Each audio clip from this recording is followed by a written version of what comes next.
This is, without a doubt, one of the most tragic days in our city's history. Loss of so many people in such a tragic way.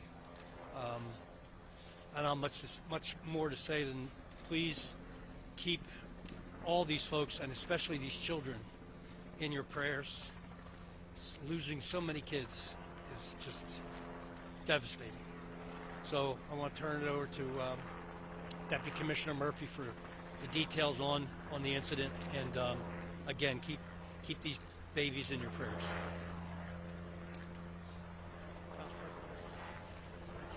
That's okay.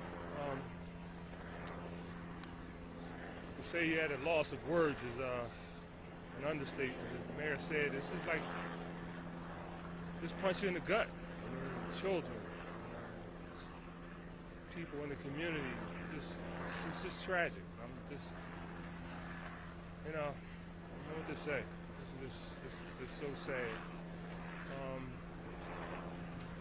We just have to make sure, follow everything, recommendation from the fire department, provide safety, but every now and then, in spite of what you do, tragedy happens, and that happens today.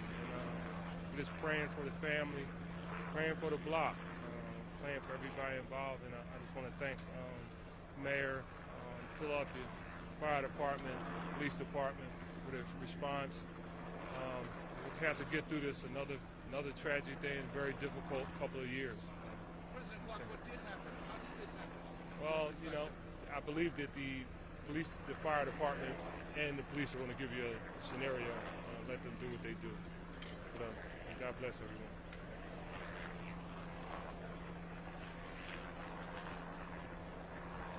Good morning. It's a sad, sad day for both the Philadelphia Fire Department and the citizens of the city of Philadelphia. At 06:38 this morning, companies responded to 869 North 23rd Street. Upon arrival, they found heavy fire emanating from the front of a 3-story row dwelling on the second floor. Companies began an aggressive attack on the fire, and in the process discovered that there were multiple fatalities at this location. The fire was extinguished, and it was terrible.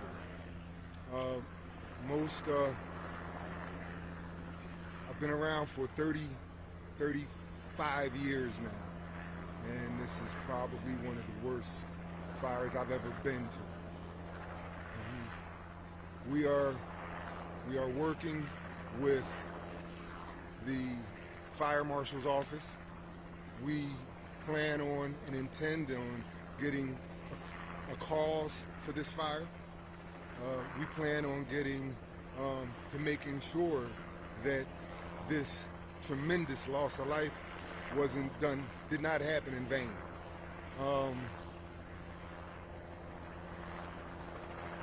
As for right now, that number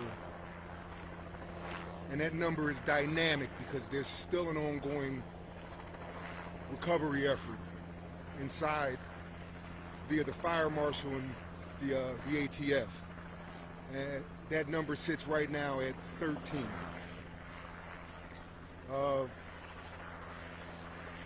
We also had 8 people self-evacuate. This dwelling was a duplex.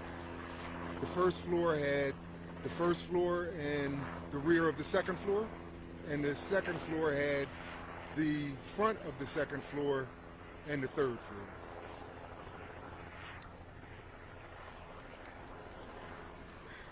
I don't have the words for how we're feeling right now as a community and as a department.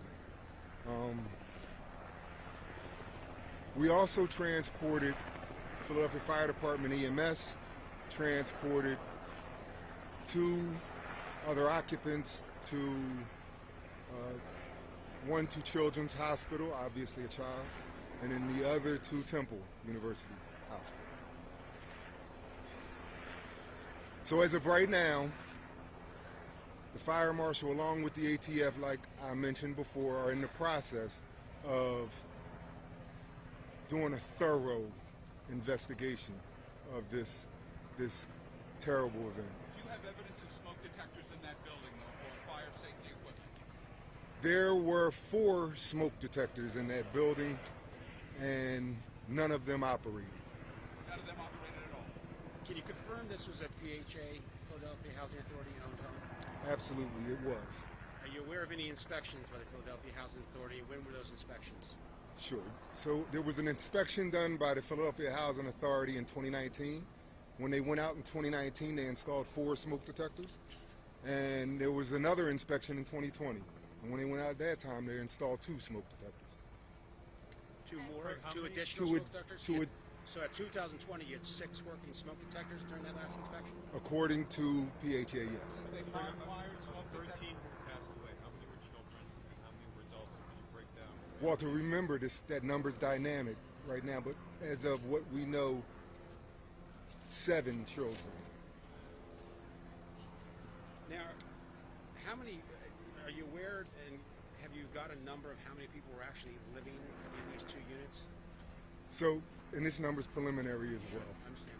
So the first floor, we're getting reports that 8 people lived in the first floor unit, and this number is very dynamic. The second, and when I say first floor unit, I mean first and a half of second. So the second and third floor unit, that number was 18. So 18 people have been living in the second and third floor of that building. Is 18 over any amount that would be allowed? I can't really answer that question. That's an L&I, that's a license and inspection question on occupancy. But that is a tremendous amount of people to be living in a duplex. Were the smoke detectors battery powered or hardwired? Should there have been an alarm system hardwired with that many people in an apartment building like that? No, they were battery operated, and they were 10-year lithium batteries in these smoke detectors. They weren't hardwired. Did not operate. Where the fire started? Any indication where the fire Too early, Walter. Too early. That's information that we're gathering right now. Now, any difficulties, can you talk about any of the difficulties of getting people out of this home? I mean, egress windows, any of those sort of things? What can you tell us why it was so difficult to get people out? So, in all honesty, it really wasn't difficult to get people out. They got people out very quickly. The 2 that were transported to those local hospitals were immediately transported and taken to hospital by our members. So when they got to them, they were able to remove them. There are unconfirmed reports online or on social media that there was problems getting through dispatch that may have slowed the response. Totally do you know of anything like that? No. Why do you think the loss of life was so dramatic, so quick? You get here and you find them. What's going on? There was heavy fire, and what would be for them the kitchen area, the front of the second floor, and then there was an open stairwell to the third floor. So the only thing that was slowing that fire down from moving was nothing slowing that fire down from moving. That fire was moving. What's it feeding on? Is there any particular substance in there it's feeding on? It's feeding on contents, it's feeding on oxygen, and it's feeding on fire. Chief, is it considered suspicious just as a standard procedure to look at this, or how do you label this right now? It's under investigation from the fire marshal's office right now. It's not necessarily considered suspicious, but we have all hands on deck because of the magnitude of this fire. Mayor Kenny, you're the son of a firefighter. Firefighting's in your blood. What's your thought right now, especially being a dad with kids? Well, I know, and when I was growing up, and my father was on a job where there was a loss of life, especially loss of life of children, he would basically lock himself in his bedroom for a couple of days, and my mother would say, don't go near the door because he's grieving.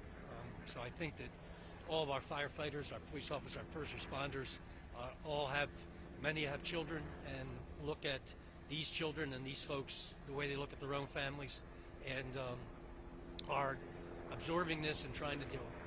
Mayor, do you know the ages of those 8 children? No, I that don't. were I killed don't know. in the rain? No, I don't.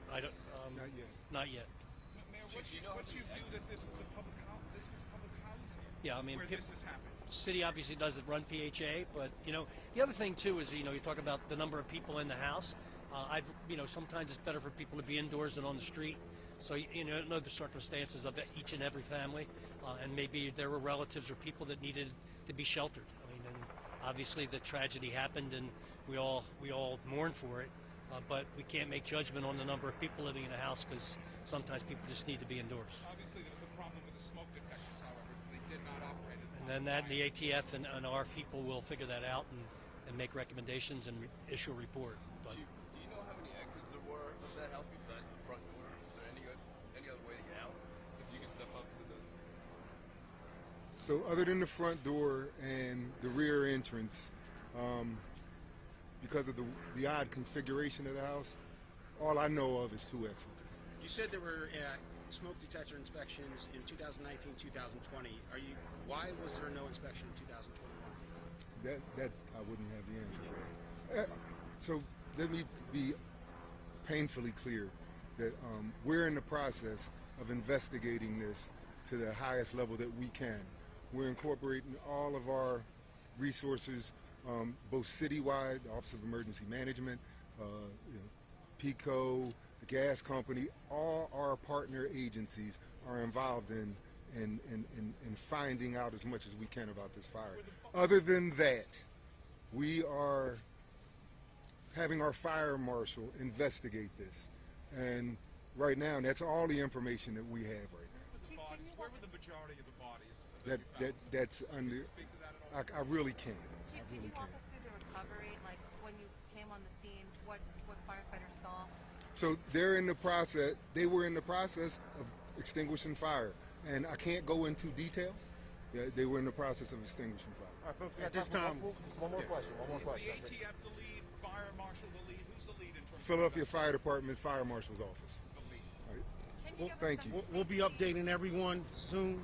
Okay, we'll be doing an update. Okay, all right. Thank you, Chief.